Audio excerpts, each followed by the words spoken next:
இது வரைக்கும் நம்ம பசுமை பூமி சேனலை சப்ஸ்கிரைப் பண்ணாதவங்க கீழே உள்ள ரெட் கலர் சப்ஸ்கிரைப் பட்டனை அழுத்தி சப்ஸ்கிரைப் பண்ணிக்கோங்க. கூடவே பக்கத்தில் இருக்கிற பெல் பட்டனையும் கிளிக் பண்ணிக்கோங்க. அப்போ தான் நம்ம அப்டேட்ஸ் எல்லாம் உடனுக்குடன் உங்களுக்கு தெரிய வரும். வாங்க வீடியோக்குள்ளே போகலாம். இப்போ நம்ம நிற்கிறது விவர்ஸ் சிவகங்கை மாவட்டத்தில், அதை நான் முதலே சொன்னேன், வறட்சி மாவட்டம். அந்த மாவட்டத்தில் வேளங்குடின்னு சொல்கிற ஒரு கிராமத்தில் நம்ம நிற்கிறோம். இங்கே சில குறைபாடுகளும் நிவர்த்தி முறைகளை பார்க்கறதுக்கு முன்னாடி இந்த தோட்டத்தை நிர்வகிக்கின்ற அவர் உயர் திரு மிஸ்டர் திருப்பதி சாருடைய மிக நெருங்கிய நண்பர் உயர் திரு மிஸ்டர் சேக் அவர்களையும் அவருடைய 2 புதல்வர்கள். ஏன்னா இன்றைக்கி இந்த இளைய சமுதாயம் விவசாயத்தை விட்டு ஓடி அமெரிக்கா சிங்கப்பூர்னு போனோம், பொருளாதாரத்தை தேடி போனோம். கொரோனா நம்முடைய வாழ்வாதாரத்தை கெடுத்து இன்றைக்கும் நம்ம விவசாயம் செய்கிற மக்கள் தான் இந்த உண்மையான குடிமகள் கண்ட ப்ரூவ் பண்ண வேண்டிய அளவுக்கு இன்றைக்கி விவசாயம் செய்கிறதுக்கு இந்த மாதிரிப்பட்ட இளைய தலைமுறைகள் தயாராகிட்டாங்க. ஏன்னா இந்த கொரோனாவுக்கு என்ன சொல்கிறாங்கன்னு சொன்னால் உங்களுக்கு தெரியும், யாருடைய உடம்புல சூரிய ஒளி அதிகமாக படுதோ அந்த உடம்புல விட்டமின் அந்த டானிக் உற்பத்தி செய்து அந்த சூரிய ஒளி படுகின்ற உடம்பு விட்டமின் டி அது தயார் பண்ணுற உடம்புகளில் இந்த கொரோனா வியாதி வரலன்னு சொல்லிட்டு இப்போ ப்ரூவ் பண்ணியிருக்காங்க. ஆகையால் தயவு செய்து விவசாய பெருமக்களே, நல் உளம் படைத்தவர்களே, கொரோனான ஒரு பெரிய வியாதி கிடையாது. நீங்கள் அதுக்கு பீதி அடையாதுங்க. பீதி தான் முதல் அந்த நோய்க்கு அறிகுறி. மனதை தயார்படுத்துங்க. பிள்ளைகளை பழைய மாதிரி ஓடி ஆடி விளையாட விடுங்க. பிள்ளைங்களை வேலை பார்க்க விடுங்க, வேர்க்க வைங்க, ஏசி ரூமில் உட்கார வைக்காதுங்க. அறிவாற்றல் மட்டும் முக்கியம் அல்ல, பிசிக்கல் பவர் முக்கியம் என்று கூறி அதை உணர்த்துறதுக்காக தான் அல்லாஹ் என்னன்னு தெரியல கொரோனாவை படைச்சார என்னன்னு கூட எனக்கு சந்தேகமாக இருக்குது. மக்கள் மனித நேயத்தை கடைப்பிடிங்க. ஜாதி மதம் இனத்துக்காக போராடாதுங்க. நம்ம அனைவரும் ஒரே குலம் என்று கூறி திரும்பவும் நம்ம அந்த கொரோனாவை விரட்டுறதுக்கு உழைங்க, வேர்வையை சிந்துங்க என்று கூறிக்கொண்டு நம்முடைய 2 தலைமுறை இளைஞர்களையும் ஊக்கப்படுத்தி கொண்டு இப்போ இந்த தோட்டம் இப்போ பாருங்கள், நான் முதலே சொன்ன மாதிரி 15 ஏக்கரு. இந்த பாருங்கள், இது ஏறக்குறைய 3 வருஷ கண்ணனுடைய வளர்ச்சி நல்லா இருக்குது. பட் எல்லா மரமும் மஞ்சளாக இருக்குது பாருங்கள். காரணம் இது சத்து குறைபாடோ இல்லை, எந்த குறைபாடு கிடையாது. இது நீர் நிர்வாகம் ப்ளஸ் பல தொழில்நுட்ப குறைபாடுகள். தென்னை மரத்துக்கு உரம் வச்சாதான் காய்க்கும் இன்னும் சொல்கிறதா ஃபஸ்ட்டு தயவு செய்து விவசாய பெருமக்களை மறந்துடுங்க. தென்னை மரம் உரம் வைக்காட்டும் காய்க்கும். மண்ணில் எல்லா உரச்சத்துக்களையும் கடவுள் படைச்சிருக்காரு. கடவுள் என்ன படைக்கலை? எல்லா சத்துக்களையும் அவர் அல்லாஹ் ஒரு குரானில் ஒரு இதாக படிச்சிருக்கேன். நான் மனிதனை படைக்கிறதுக்கு முன்னாடி மனிதனுக்கு தேவையான உணவை நான் இங்கே படைச்சி வச்சிருக்கேன். மனிதனை படைக்கிறதுக்கு முன்னாடி அவனுக்கு தேவையான மூலிகை வைத்தியத்தை இங்கே படைச்சி வச்சிருக்கேன்னு குரானில் சொல்லிட்டு இருக்கு. ஆகையால் விவசாய பெருமக்களை நீங்கள் இந்த மண்ணில் உரம் வச்சாதான் காய்க்கும், குப்பை வச்சாதான் காய்க்கும் சொல்ற தயவு செய்து மறந்துடுங்க. தேவை தண்ணி, அடுத்து அது இருக்கிற சத்துக்களை எடுத்து அது வளர வேண்டிய தன்மை இந்த மண்ணுக்கு இருக்கு என்று கூறிக்கொண்டு இப்போ சார் கூட சொன்னார், சார் இந்த மண்ணில் தண்ணியை இந்த 2 தென்னை மரத்துக்கு இடையில, அதாவது இங்கே பாருங்க, இப்போ நம்ம இந்த சிஸ்டத்தை பார்க்குறோம். 25 அடிக்கு ஏறக்குறைய, ஆமாம், ஒரு 25 அடிக்கு ஒன்று போட்டிருக்காங்க. இதில் அவர் என்ன சொல்றான்னு சொன்னால், இந்த 2 மரத்துக்கு இடையில கான் பறித்து நம்ம தண்ணி பாய்க்கலாமா சொல்றார். விவசாய பெருமக்களை, இந்த மண் கல்லு பூமி, செம்மண் ஏரியா. தண்ணியை விட்டு நீங்கள் இப்போ காலமாக தண்ணியை பாய்ச்சிட்டு ஈவினிங் வந்தீங்கன்னா உடனடியாக ட்ரை ஆகிற ஏரியா. தயவு செய்து இடையில கொடுத்தீங்கன்னா தென்னை மரம் கண்டிப்பாக காய்க்காது. அதை நீங்கள் பல பரீட்சை பார்க்க வேணாம். ஏன்னா நான் எல்லா பல பரீட்சையும் எல்லா ரிசர்ச் இது களிமண் பூமி, வண்டன்பல் பூமியில் நீங்கள் இதை மாதிரி தண்ணி கொடுத்தா அந்த மரம் நல்லா வளரும். தயவு செய்து கல்லு பூமி, சரளை மண், இதை மாதிரி அந்த ஈரப்பதத்தை சீக்கிரம் காய வேண்டிய இடங்கள்ல தயவு செய்து இடையில கான் பாய்ச்சி தண்ணி பாய்க்கிற மெதடு மிக மிக பெரிய தவறு என்று கூறி, இது வண்டன் மண் மற்றும் கனிமண் ஏரியாவுக்கு உகந்தது என்று கூறி, இப்போ இந்த மரத்தை பொறுத்தளவு கண்ணு மரம் இது ஏறக்குறைய 3 வருஷம் ஆச்சு. இதே மாதிரி தான் நிறைய விவசாயிகள் இருப்பீங்க. இப்போ நீங்கள் எல்லாருமே திருப்பதி அவர்களுக்கும் மிஸ்டர் சேக் சார் அவர்களுக்கும் நன்றி சொல்லுங்க. ஏன்னா நீங்கள் இதை உணர்ந்து இதை மற்ற மக்கள் இன்னும் இதே மாதிரி லட்சக்கணக்கான விவசாயிகள் தோட்டத்தை வச்சிருப்பீங்க. இப்போ 15 ஏக்கர் இருக்கா, இதில் 40,000 காய் வெட்ட வேண்டிய விவசாயி ஒரு 1000-2000 காய் கூட இல்லை. காரணம் தண்ணி இருக்கு. பட்டு நிர்வாக திறமை பட்டு அதனுடைய டெக்னாலஜி தொழில்நுட்ப தெரிய கோளாறுனால நம்ம இதை இது பண்ணுறோம். இதை எப்படி காய்க்க வைக்கிறோன்னு சொல்லிட்டு இன்னும் 6 மாதம் கழித்து நம்ம இந்த திருப்பவும் இந்த தோட்டத்துக்கு வர போகிறோம். அதுக்கு முன்னாடி நம்ம இந்த தொழில்நுட்பத்தை எப்படி விஷயத்தை மட்டும் பார்க்க போகிறோம். தம்பி அந்த மண்வெட்டி எடுத்து வளர்ச்சிடலாம். இப்போ நம்ம அது சம்பந்தமான தொழில்நுட்பத்தை இப்போ பார்க்க போகிறோம். இங்கே பாருங்கள் வியூவர்ஸு, தயவு செய்து தென்னை மரத்தில் பச்சை மட்டைகளை வெட்டாதுங்க சார். உழுகிறதுக்கு டிஸ்டர்பன்ஸாக இருக்குது, அப்படி இருக்குது இப்படி பச்சை மரத்தை வெட்டினேன்னு சொன்னால் நம்முடைய கையை வெட்டுறதுக்கு சமம். அதனால் மேக்சிமம் பச்சை மரம் மட்டைகளை வெட்டாதுங்க. 36 மட்டை இருந்தே ஆகணும். அடுத்து இதே மாதிரி நீங்கள் வெட்டிட்டேன்னு சொன்னால் இதில் கரையான் வந்து நிறைய போய் கூடு கட்டும் இந்த மண்ணில், டெர்மைட்ஸ்ன்னு சொல்கிறது. அது வராமல் இருக்கிறதுக்கு நீங்கள் காலமாக அதிகாலையில் ஈரப்பதத்தில் இதுகளை சுத்தம் பண்ணுங்க. இதை சுத்தம் பண்ணுங்க. சுத்தம் பண்ணும்போது தயவு செய்து மரத்தை காயப்படுத்தாதுங்க. நல்ல அருவா வச்சு இதை வந்து நல்லா ஒரு அதுக்குன்னு தொழில்நுட்பங்கள் தெரிஞ்சவங்களை வச்சு இதை பாருங்க.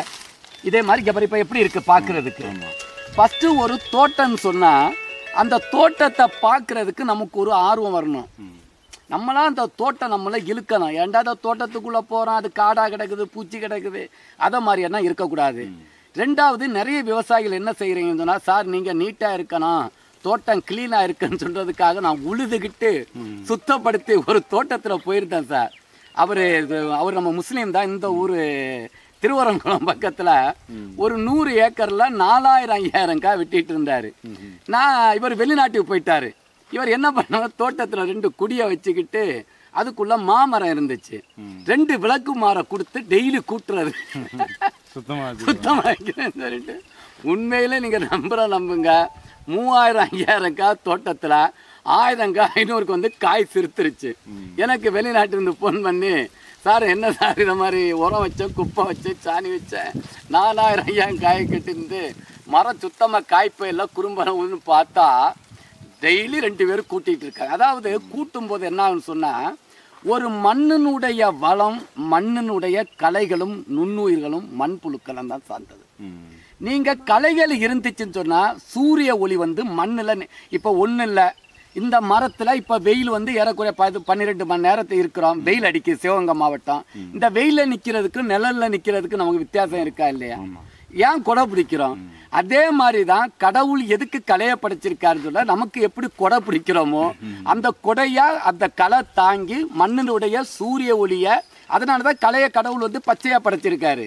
ஏன் வேற கலரில் படைக்க முடியாத கடவுள் ஏன் பச்சையாக படைச்சிருக்காருன்னா, அந்த பச்சை தன்மை மட்டும்தான் சூரிய ஒளியை கிரகிச்சு மாவும் அதாவது நம்ம தலையில் பட்டால் சுடும். அதே சூரிய ஒளி ஒரு பயிருக்கு மேலே பட்டாதான் அது பச்சையமாக மாறும், ஸ்டார்ச் தயாரிக்கும்.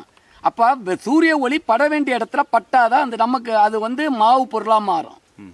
அதே மாதிரி சூரிய ஒளி வந்து இலையில படணும், கீழே நம்ம மண்ணில் படக்கூடாது. மண்ணில் உள்ள இலைத்தலைகள் வந்து அதை தாங்கி அதுக்கு தேவையான ரசாயன மாற்றங்களை இது பண்ணி மண்ணில் நுண்ணுயிர்கள், மண்புழுக்கள், உயிரினங்கள் வாழ்ந்தாதான் அந்த மண் வளமான மண்.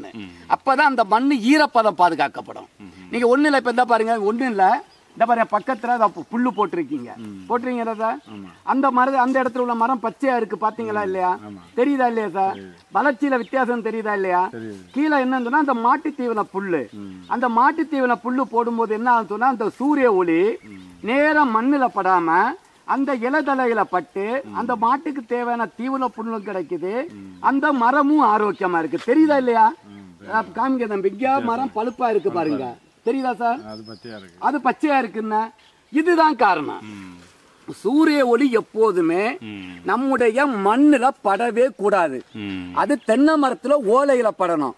கீழே வந்து நீங்க ஏதாவது, அதனால மல்டி டயர் சிஸ்டம் சொல்றது, சூரிய ஒளி வராம இருக்கிறதுக்கு நீங்க இது வந்து தண்ணி வசதி அதிகமா இருந்தா நீங்க வேற பயிர்கள் போடலாம், கோகோ போடலாம், சப்போட்டா போடலாம், எலுமிச்சை போடலாம், இதை மாதிரி ஜாதிக்காய் போடலாம், பாக்கு, இதை மாதிரி தண்ணி வசதி எவ்வளோ இருக்கோ அதை மாதிரி போட்டு சூரிய ஒளி எப்போதுமே நீங்க வந்து தயவு செய்து மண்ணில் படக்கூடாது. அப்படி படுற அந்த களைகள் வளரட்டும். இல்லாட்டி இந்த வேறு முடிச்சு தாவரங்களை உழுது விடுங்க. வறட்சியை தாங்கி வளர அந்த இது இருக்குன்னா நம்முடைய கொள்ளுன்னா தண்ணி ரொம்ப தேவைப்படாது. நீங்க சும்மா கொள்ளை விதைச்சு விட்டாலே அது நம்ம வருமானத்துக்காக இல்லை, அது போட்டாலே உங்களுக்கு வந்து அந்த ஈரம் பாதுகாக்கப்படும். வேற அது வருமானம் பெருசா கொடுக்காது கொள்ளு. ஆனா நல்லது வேர் முடிச்ச தாவரம் நல்லது. தென்னைக்கு ரொம்ப ரொம்ப நல்லது. மழை பெஞ்சாலே அந்த தண்ணியை வச்சு அதே வளர்ந்துரும். கொள்ளு வறட்சியை தாங்கி வளர பயிர் வேர் முடிச்ச தாவரத்துல. அப்ப விவாஸ் இப்ப நம்ம என்ன செய்ய போறோம்னா, ஏன் இதை சொன்னோம்னா லட்சக்கணக்கான பேர் இதை பார்க்க போறாங்க. 20 லட்சம் பேர் இந்த வீடியோ பார்க்க போறாங்க. அடுத்து இந்த மரத்தை சுத்தம் பண்ணுங்க, இது ரொம்ப ரொம்ப முக்கியம். அடுத்து இதுக்கு எப்படி தண்ணி பாய்க்கணும்னு சொல்றீங்க பாருங்க. இந்த மண் வந்து நான் முதலே சொன்ன மாதிரி இங்க பாருங்க, வெட்டவே முடியல பாருங்க. இங்க பாருங்க, தெரியுதா சார்? இங்க பாருங்க, நீங்க இப்ப சொன்னீங்க, நல்லா புரிஞ்சுனுங்க சார். நான் தண்ணி இங்க விடுறேன், இங்க வந்து ஈரம் இருக்கு பாருங்க, இருக்கா? இங்க பாருங்க, இங்க எப்படி இருக்கு, இங்க எப்படி இருக்கு, ஈரம் இல்லை, காய்ச்சலா இருக்கா? அதனால இந்த தெரியுதா இல்லையா? இதுக்கு வித்தியாசம் தெரியுதா இல்லையா? அதனாலதான் என்ன சொன்னதுன்னா, இத மாதிரிப்பட்ட மண்ணுல தண்ணி வந்து எப்படி விடுறது நம்ம பார்க்க போறோம். முதல்ல என்ன செய்ய போறோம்னு சொன்னா, தயவு செய்து இங்க பாருங்க, வரப்பு எடுத்து கட்டுங்க. வரப்பு எடுத்து கட்டும் போது வெளி மண்ணை எடுத்து தான் கட்டணும், உள் மண்ணை எடுத்து கட்டக்கூடாது. ஏன்னா உள் மண்ணு தான் வளமான மண்ணு. கட்டிக்கிட்டு சார் என்ன பண்றேன்னு சொன்னா, இங்க பாருங்க சார், இந்த இலதலை இருக்குன்னா இதை தூக்கி வீசாதுங்க. இங்க இருந்து எந்த பொருளும் வெளியில போக கூடாது. ஏன்னா இந்த இடத்துலதான் நீங்க வைக்கிற குப்பை, இந்த உரங்கள், இலதலை எல்லாம் இங்கதான் இருக்கும். அதனால சார் என்ன செய்யறேன்னு சொன்னா, இதை தூருக்கு லைட்டா மண் அணைச்சிருங்க. அணைச்சிட்டீங்களா? லைட்டா மேல் மண்ணதான், இல்லாட்டி கட்டி ஆயிரும். தெரியுதா சார்? தெரியுதா? ரொம்ப இழைக்கும். இந்த மாதிரி லைட்டா இழைச்சி தூருக்கு மண்ணு கட்டணும். அடுத்து இங்க பாருங்க, இப்படி வரப்பு எடுக்கிறீங்க, இப்படி சுத்தி எடுங்க. எடுத்துட்டோமா? மேற்கொண்டு மண்ணு வேணும்னு சொல்லி இங்கே எடுங்க. பாருங்க, தெரியுதா? இதை பாருங்க விவசாயம் நம்ம இப்ப பண்றோம். இங்க பாருங்க,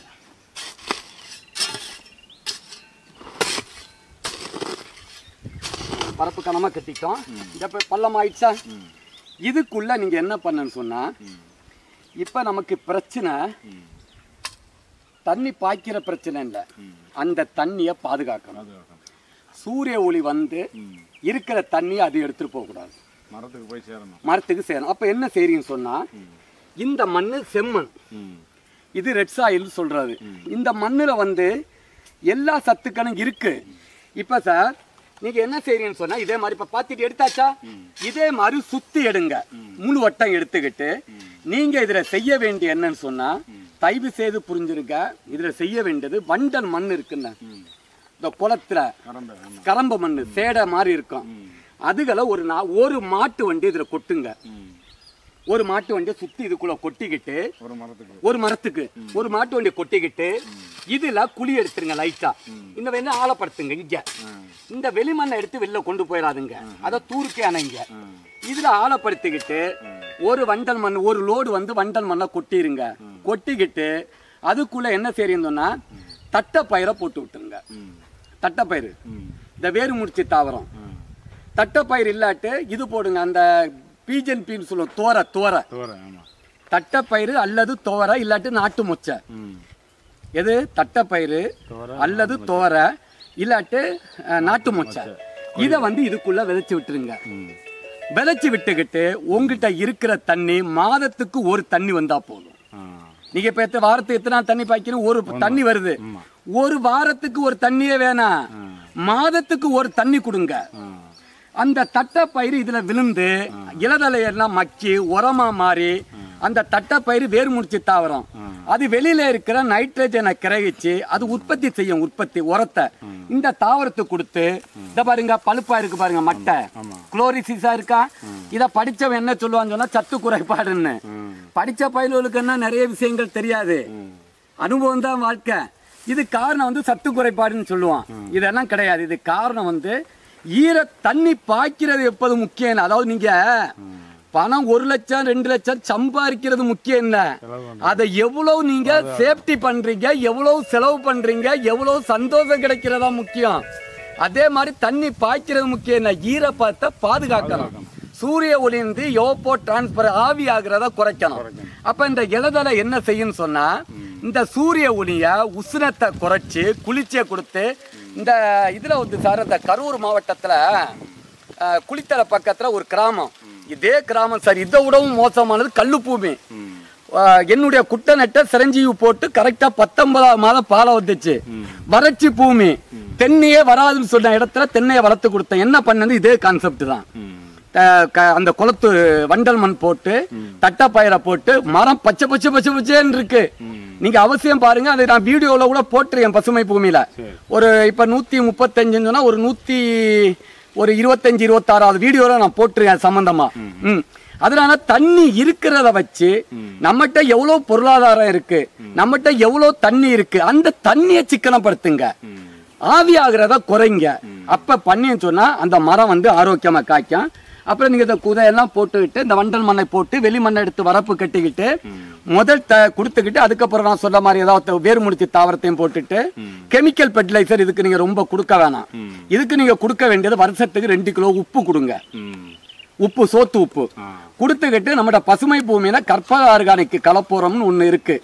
அது உணவே மருந்து, மருந்தே உணவு. அந்த செடி வளர்றதுக்கு தேவையான அனைத்து சத்துக்களும் அதுல இருக்கு.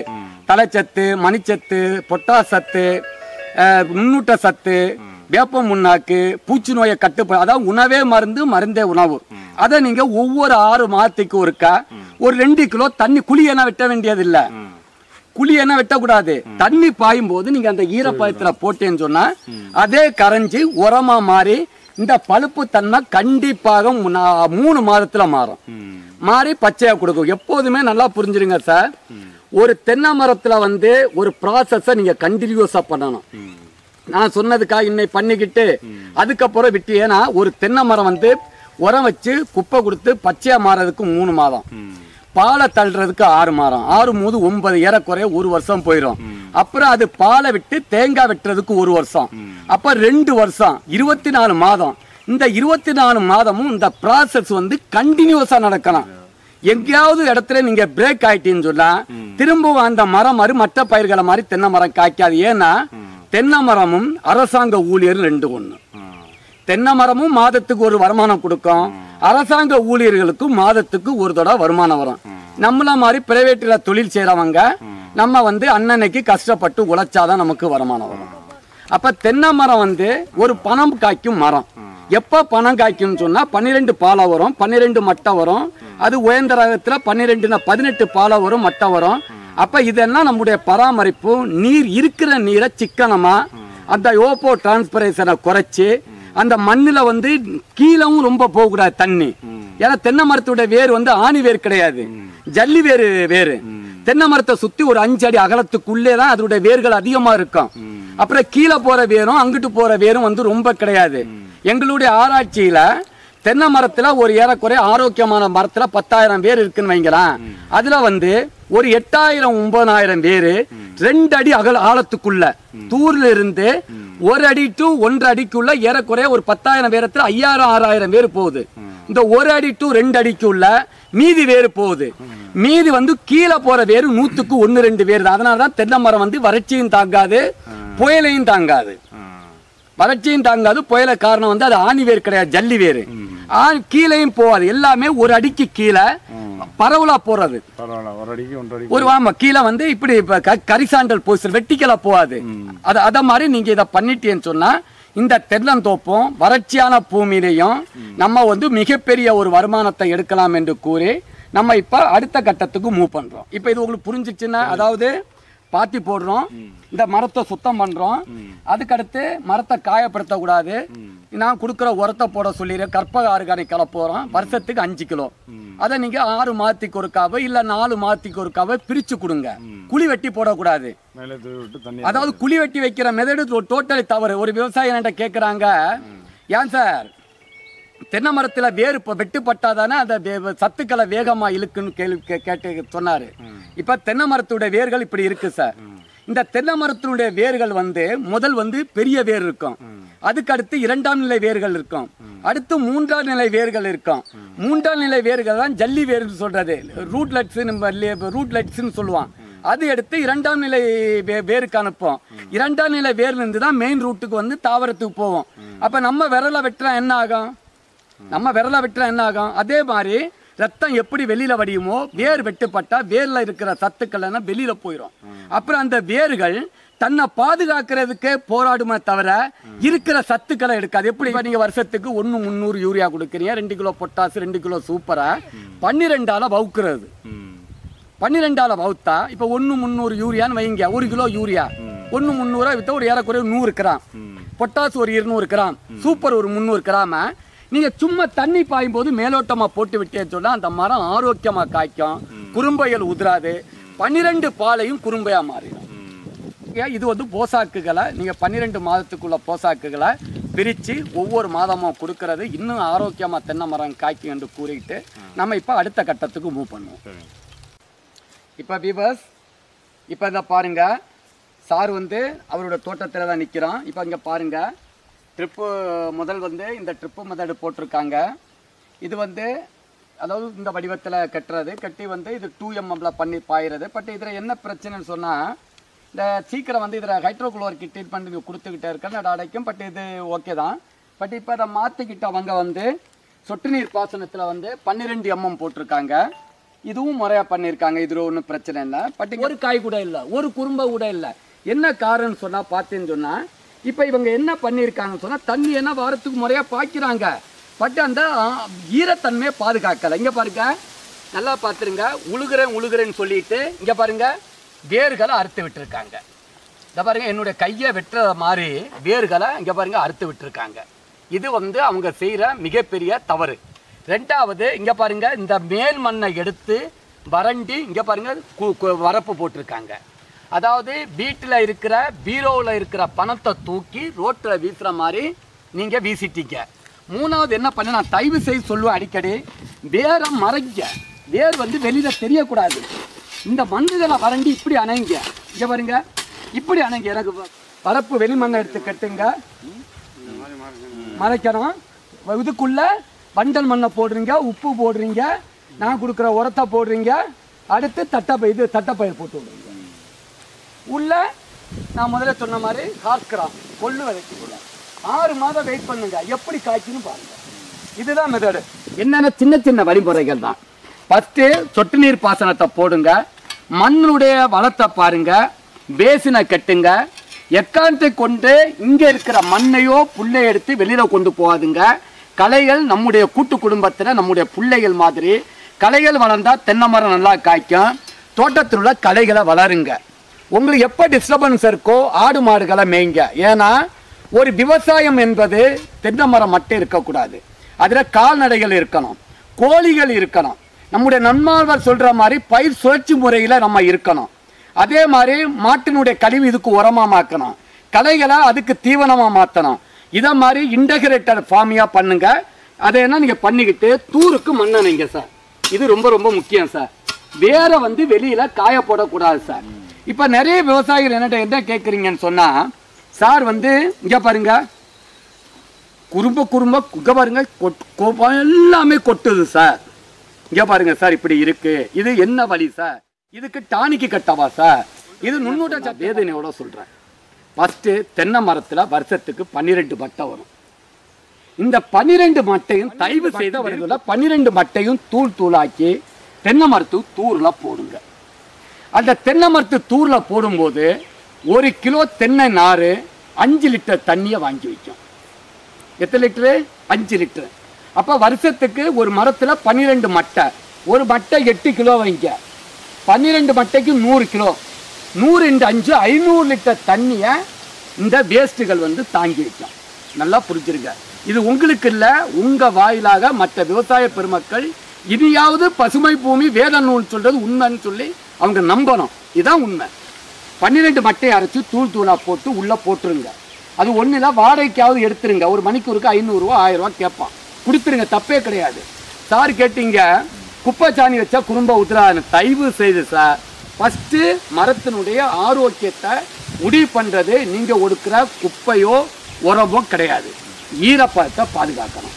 ஈரப்பதம் காற்றுல போகும், மண் சூரிய ஒளி அடிக்கிறதுல போகும். அது உங்கள் மண் செம்மண் சொல்ல வேண்டியதில்லை. இப்போ விட்டது அங்கிட்டு காயில் சரள மண், தட்டி ரெட் சாயில் இது. அப்போ நீங்கள் என்ன செய்யணும்னு சொன்னால் சார், ஈரத்தை பார்த்து இந்த 12 மட்டையில் 100 கிலோவா அடித்து தூரில் போட்டேன்னு சொன்னால் 100 × 5 500 லிட்டர் தண்ணியை அது வாங்கி வச்சுருக்கோம். அந்த வேருக்கு தேவையான சத்துக்களை அது கொஞ்சம் கொஞ்சமாக கொடுத்துக்கிட்டு இருக்கும்.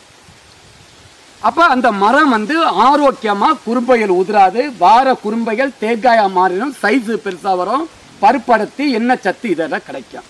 இதெல்லாம் பண்ணிக்கிட்டு தான் அதுக்கு பிறகு தான் நம்ம குப்பை வைக்கிறது, நுண்ணூட்டை வைக்கிறது, போராக்ஸ் வைக்கிறது, தேனீப்பட்டினுடைய குறைபாடுகள் இருந்தால் தேனீப்பட்டி வைக்கிறது, இதெல்லாம் அடுத்த கட்டம் தான் சார். தயவு செய்து விவசாய பெருமக்கள், நம்முடைய அப்பா வாங்க ஐயா, இந்த தலைமுறையோடாவது வயிற்றுக்கு சாறு இல்லாம போற தலைமுறை இதோட போகட்டும். இனியாவது இருக்கிற சந்ததிகள் ஒரு நேரம் மன நிம்மதியோட சோறு சாப்பிடணும்னு சொன்னா தொழில்நுட்பங்களை நீங்க பயன்படுத்தி தான் ஆகணும். அப்படி பண்ணின்னு சொன்னா இந்த குறும்பைகள் உதிராது சார். ஃபர்ஸ்ட் ஈரப்பதத்தை பாதுகாக்கிறது. நீங்க இந்த ஈரப்பதத்தை பாதுகாத்தாலே தென்னை மரத்துல எந்த பிரச்சனையும் வராது. அதுக்கு மேற்கொண்டு நுண்ணூட்ட சத்து, பேரூட்ட சத்துக்கள், வேர்ல மருந்து கட்டுறதை என்ன பண்ணுங்க விவசாய பெருமக்களே. இனியாவது நம்ம கடன் இல்லாமல் இந்த திருப்பதி சாருக்கும் உயர்திர சார் வாங்க, அவங்க மிஸ்டர் சேக் அவர்களுக்கும், இவர் வாயிலாக இல்லை லட்சக்கணக்கான விவசாய பெருமக்கள் பார்க்குற விவசாய பெருமக்களுக்கும் இனியுள்ள தலைமுறையாவது மன சந்தோஷத்தோட நிம்மதியாக விவசாயம் தெரிந்தவர்கள் தலை நிமிர்ந்து வாழட்டும். இந்த பசுமை பூமியினுடைய மிகப்பெரிய ஆதங்கத்தை இந்த வாயிலாக உயர்திரு சிவகங்கை தோட்டத்திலிருந்து உயர்திரு மிஸ்டர் திருப்பதி சார் மற்றும் அவர்களுக்கு உடைய நண்பர் உயர்திரு சேக் மற்றும் அவர் இந்த ஏரியா மக்களுக்கும் நன்றி கூறி, இனி விவசாயம் கடன் இல்லாத விவசாயம், அனில்தாவா மரம் 1000 இருந்தால் அரசனுக்கு சமம் என்று கூறி வேதனையோடு விடைபெறுகிறேன். நன்றி, வணக்கம்.